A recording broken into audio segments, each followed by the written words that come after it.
Louhans, Montrevel, Pont-de-Vaux et Bourg-en-Bresse, 4 communes qui reçoivent cette année encore les concours de volailles fines, dites les Glorieuses, nées en 1862 pour relancer l'économie locale et créer une compétition entre les éleveurs profitables à la qualité. Sous le parc des expositions de Bourg-en-Bresse, 2500 têtes, des rubans roses pour les poulardes, des bleus pour les poulets castrés appelés chapons, des rouges pour les pintades, sans oublier les oies, les pigeons ou les canards. Des milliers de curieux qui se pressent pour poser le temps d'un cliché aux côtés des volailles ou pour y faire leurs emplettes de Noël. L'ambiance y est bon enfant et les produits de terroir s'y exposent, andouillettes, cervelas de carpe, fromage, le tout arrosé d'un petit vin de la région, celui du Bugey. C'est une appellation assez confidentielle qui s'étend sur le sud-est du département de l'Ain, sur environ 450 hectares, donc c'est quelque chose d'assez limité. Allez, on va goûter la cuvée Maxime 2003. Goûter à l'esprit bressant, voilà. C'est accepter son énorme gourmandise, et c'est pas simple. Pas tous les jours les glorieuses de fête de Bresse. Hop. Même pour Antoine, journaliste épicurien et stéphanois d'origine. Je suis arrivé, j'étais jeune journaliste, j'ai été pris en pension à Bourg-en-Bresse dans un restaurant, un café-restaurant. Et tout de suite, sur la table, il y avait le bachat, le grand bachat de crème. Et on mettait de la crème avec les frites, avec les haricots verts. Donc c'était vraiment le signe. Et bon, ma mère m'a trouvé un peu enflé au bout de 6 mois. Elle m'a dit, mais vraiment, tu grossis beaucoup. Mais c'est inévitable parce que quand on est en Bresse, on mange bien et on mange bien partout. Antoine est aujourd'hui à la retraite, mais il ne peut s'empêcher de venir encore rouler sa bosse aux Glorieuses. Celles-là même qui lui ont valu des dizaines de papiers, billets et chroniques au journal du Progrès. Regarde un peu, regarde ces volailles, C'est pas les tiennes, non, c'est pas les tiennes. Non, mais elles sont très belles. Elles sont très belles quand même. Le roi de la volaille de Bresse. Oh. Le roi.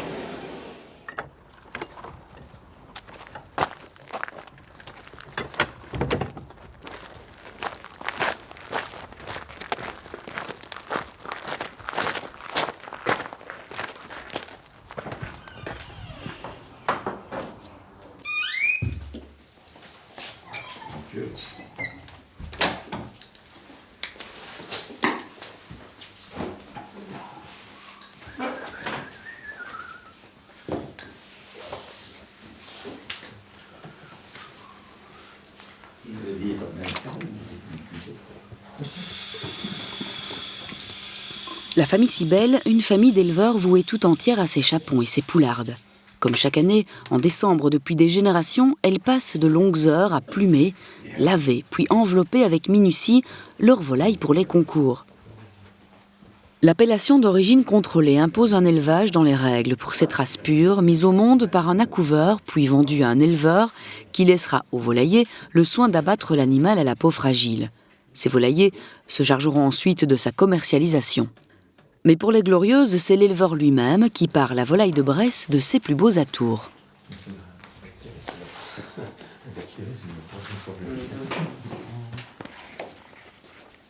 On les roule dans une toile végétale. Et puis ensuite, on tire les ficelles au maximum pour que les ailes et tout le corps soient bien moulés, pour lui donner une forme oblongue, ce qui va lui donner sortir un aspect, ce qui va faire une belle volaille, quoi. Un très bel aspect. Et il n'y aura que l'aspect ou également le goût qui en dépendra? D'abord l'aspect et peut-être le goût, puisque les graisses sont bien imprégnées dans la chair. Et je pense que c'est un plus pour notre volaille, pour la volaille. Préparer une volaille, ça prend entre 1h30 et 2 heures, à peu près. Et vous en préparez combien pour les... Pour les concours, pour les fêtes, on en prépare autour de 900, 950, 1900, quoi, 950. Donc ce qui fait des grosses journées de travail. Ce travail-là est physique et donc réservé aux hommes, bien que la volaille fût de tout temps une affaire de femmes. Régine en connaît d'ailleurs un bout. C'est elle qui a tout appris à Jean-Michel. Elle a aujourd'hui passé la main à son fils, mais à cette époque de l'année, son aide est précieuse. c'est les rubans pour demain à Pont-de-Vaux. Maintenant, on va mettre les coussins. Et comment est-ce que c'est de tradition que ce soit la femme qui s'occupe de la volaille en Bresse? Parce que la femme était très active. Donc les maris s'occupaient des vaches, des champs, le travail des champs. Et puis les femmes, c'était la volaille. La volaille, donner à manger au porc, traire les vaches. La femme avait beaucoup à faire. Ah, vous m'avez dit que vous aviez des gris-gris aussi qui vous portaient bonheur. Ah oui, Montrez-nous. Depuis qu'on fait toutes ces glorieuses, j'ai porté un gilet longtemps et j'ai jamais voulu l'abandonner. Donc chaque fois, je le ressors et puis voilà, mon gris-gris. Je le range et puis voilà. Voilà mon gris-gris. Et ça vous porte bonheur alors? Je sais pas, mais je dis qu'il faut pas que je le... Je dis chaque année ça marche bien, je dis il faut le laisser. Celui qui fait des compétitions, il a tous... La plupart du temps, ils ont un gris-gris. Alors moi, j'ai le mien. J'ai mon gris-gris.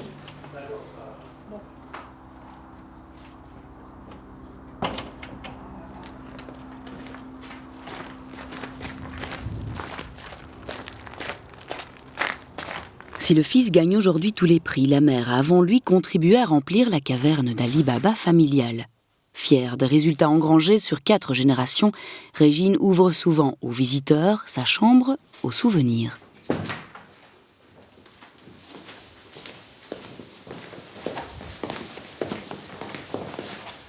Madame Sibel, ici c'est votre lieu, votre caverne d'Ali Baba. Un petit peu, si vous voulez. C'est un peu tout ce qu'on a fait dans notre travail avec la volaille. Les récompenses, tout ça sont là. Alors, on a de nos grands-parents une assiette qui date de 1909. Alors, des grands-parents de mon mari.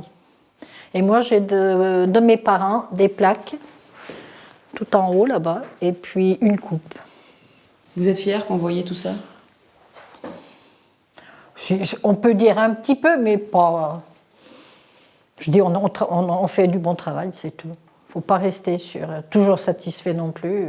Chaque année, il faut se remettre en question. Donc, je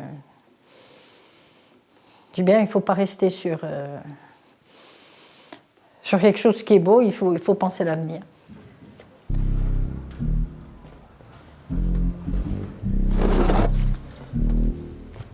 Il est 5h30 du matin, la salle des fêtes de Pont-de-Vaux se remplit doucement d'agriculteurs, caisses de volailles au bout des bras. Le calme règne, l'angoisse aussi. Au tumulte des festivités va précéder le léger cliquetis des ciseaux, libérant délicatement poulardes et chapons de leurs draps. Dans 2 heures, un jury de professionnels jugera en quelques minutes le long travail de Jean-Michel. Pattes bleu acier, plumes blanches, forme oblongue, peau régulière, voilà une poule de concours.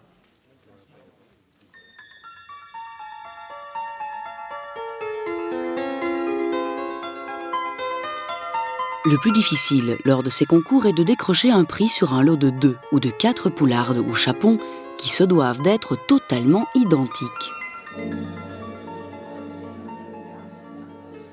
On est d'accord sur le Grand Prix d'honneur, il me paraît régulier. Et la crête est très jolie. Et l'état d'engraissement est très bon.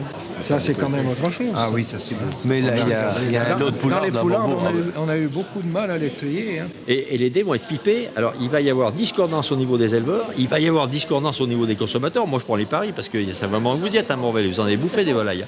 Moi, c'est quand vous voulez, à la maison, chez vous, chez moi, chez Bocuse, où vous voulez, chez Chazot. On prend une Gauloise écrète pâle et une 99, rôti, four à 220 degrés, sel, poivre, il n'y a pas photo. Il n'y a pas photo. T'en as une qui va te pisser du gras comme ça dans l'assiette et l'autre qui va te faire bander à mort. C'est limpide. Et oui, ici, la volaille, c'est du sérieux et les esprits s'échauffent parfois. Normal, lorsque l'on sait qu'un chapon Grand Prix d'honneur peut se vendre près de 150 € la pièce. Jamais une volaille n'a été si fastueusement célébrée. Tout cela vaut bien une grand-messe sous le regard de Georges Blanc, président du comité interprofessionnel de la volaille de Bresse.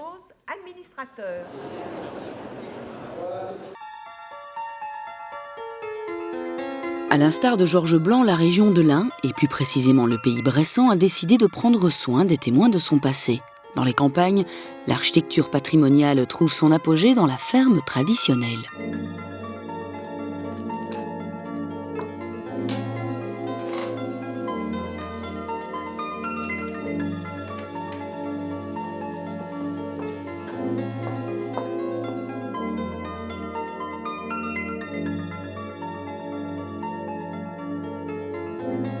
Cette ferme a été construite vers 1600.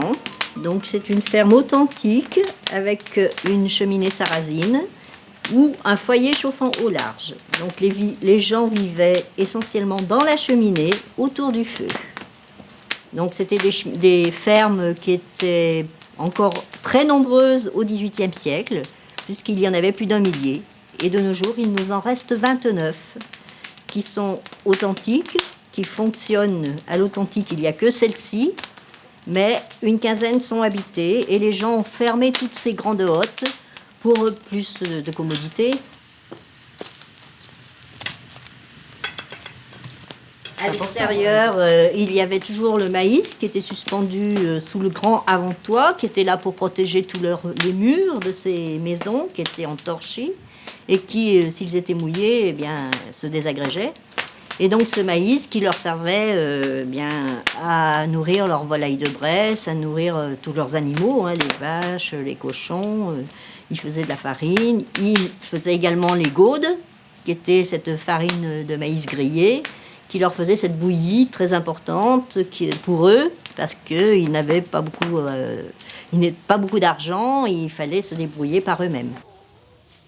Mais pourquoi diantre cette volaille a tant fait parler d'elle jusqu'à Tokyo même? Eh bien, ce sont ses conditions d'élevage qui donnent à sa chair son fondant et son goût caractéristique. 32 semaines de vie au minimum, 20 mètres carrés de parcours herbeux par volaille, une nourriture faite de céréales et de produits laitiers, une bête en finale qui devra peser minimum 3 kilos. Voilà en partie de quoi est fait le cahier des charges de cet AOC. Cybèle Jean-Michel de Curtafond, prix d'honneur. Cybèle Jean-Michel de Curtafond, deuxième prix Cybèle Jean-Michel de Curtafond. Prix d'honneur, Cybèle Jean-Michel de Curtafond.